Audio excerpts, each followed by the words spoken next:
Naglutangan at inanod ang halos 200 bangkay at ataol sa sementeryo ng Botolan, Zambales dahil sa pagragasa ng tubig baha. Marami ang mga taga roon na hindi muna kumakain ng isda na hango sa karagatan ng Zambales sa takot na kumakain ang mga isda ng patay na tao. Live mula sa Botolan, Zambales, exclusive. Nagpapatrol Ron Gagalak. Ted, hindi lang mga palayan at mga kabahayan, kundi maging ang sementeryo ng Botolan ay niragasa ng tubig baha.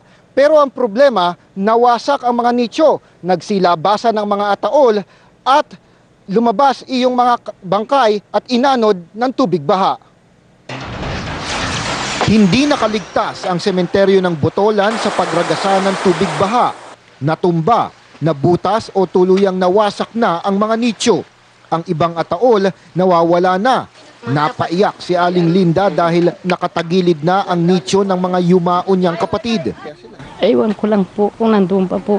Gusto ko nga po sanang kunin, sabihin sa mga asawa nila, wala pong tirang pang ano niyan, pangkuha.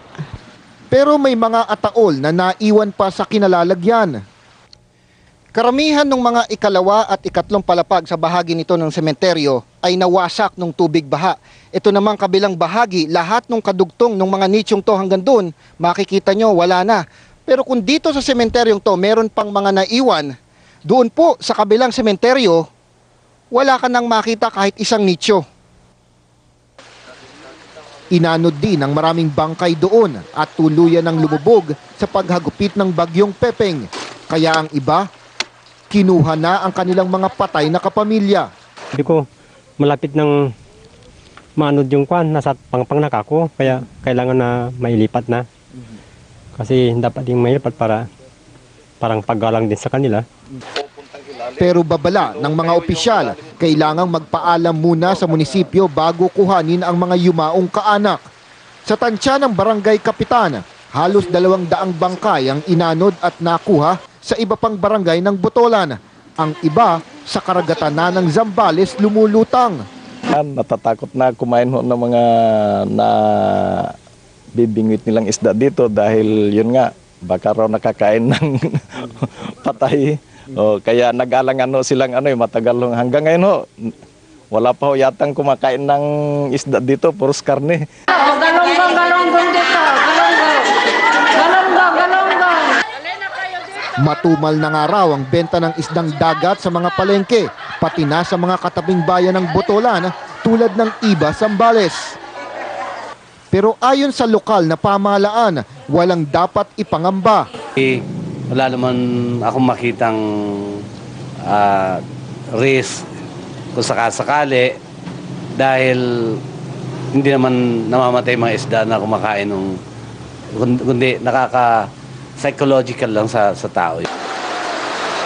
Samantala, nadadaanan na ang tulay dito sa Barangay Carael kahit rumaragasa pa rin ng tubig.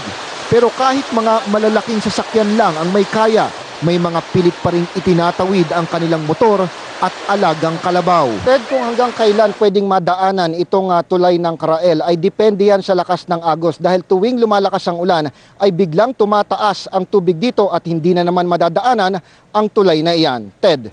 Ron, doon sa sementeryo ng Botolan, ano ang balak gawin dyan ng kanilang local government unit?